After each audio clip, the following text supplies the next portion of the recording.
Gentleman yields back. Chair, and I recognize General Lady from New York, Ms. Stefanik.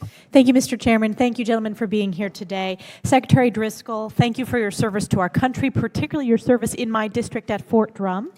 You're well aware of Fort Drum's strategic importance and modernization efforts for the Army and how vital they are for our nation's readiness. Nearly every facet of the Wheeler-Sac Army Airfield has been modernized to support a rapid deployment force, and the airfield's 10,000-foot runway can accommodate any aircraft in the U.S. Air Force inventory, matching DoD's air defense capabilities to threats and deterring our enemies. Today, Fort Drum's Wheeler-Sac Army Airfield has, unfortunately, a failing electric power system, and it's currently programmed for funding for FY27. I reached out to you via a letter about the importance of this issue, and I would just like your commitment to work with us about potentially moving up that critical funding to FY26. Congresswoman, I deployed from that runway, so I know it well. I commit that we will take a look at it and follow back up with your office. Thank you so much. Fort Drum has relied on energy from the local power grid since closing its on-post energy facility in 2023. This is an issue my office has been engaged in for a number of years. The Army Corps of Engineers determined that a small modular reactor would be an optimal option to supply Fort Drum's energy needs. This is an issue that I worked with my colleague, Congresswoman Tenney, who shares Jefferson County with me in terms of representation. I would just like your commitment today to work with our offices to ensure Fort Drum returns to energy independence and security, including the potential deployment of this small modular reactor to the installation as soon as possible. Same answer, Congresswoman. I commit we'll look at it and follow up quickly.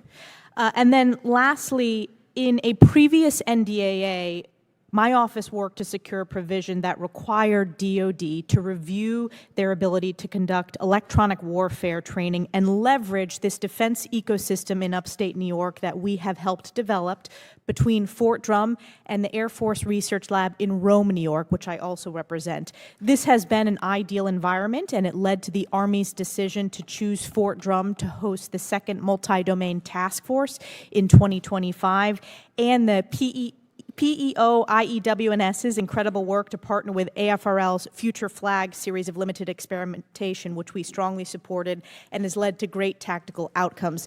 Can you speak to the importance of placing as much of the second multi-domain task force at Fort Drum as possible to leverage this unique experimentation that will be continued between Rome and all the great work we're doing there?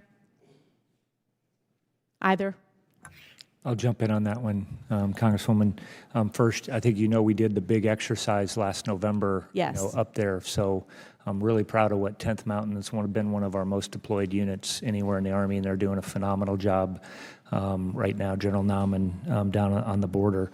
I think what we're looking at is that every installation is going to have to do what we've started to do, that you have helped with up at Drum. We're going to have to be able to train EW. We're going to have to be able to train drones and working through that. So we're going to have to expand all of those systems, and we're certainly looking on the stationing. We can come over and talk to you about that in detail. Right now, I don't know if we've made any changes or finalized any of that, but happy to come over and walk you through that in detail. I appreciate that. This is something to be able to do. Yes, I appreciate that. This is something my office has advocated for a number of years, to develop this defense ecosystem specifically in upstate New York because of our unique capabilities, because of both Fort Drum, but also the emerging technology research that's being conducted at Rome AFRL. I also want to invite you, Secretary Driscoll, to come back to Fort Drum. I've hosted the president there, where he signed an NDAA. I've hosted previous secretaries of defense. I've hosted previous secretaries of the Army, and I would love to host and welcome you back to Fort Drum. It would be an absolute honor. My XO, who was working with me when I got into office, just went up there, and so I would be delighted to visit her with you. Great, thank you. I'll take you up on that and yield back.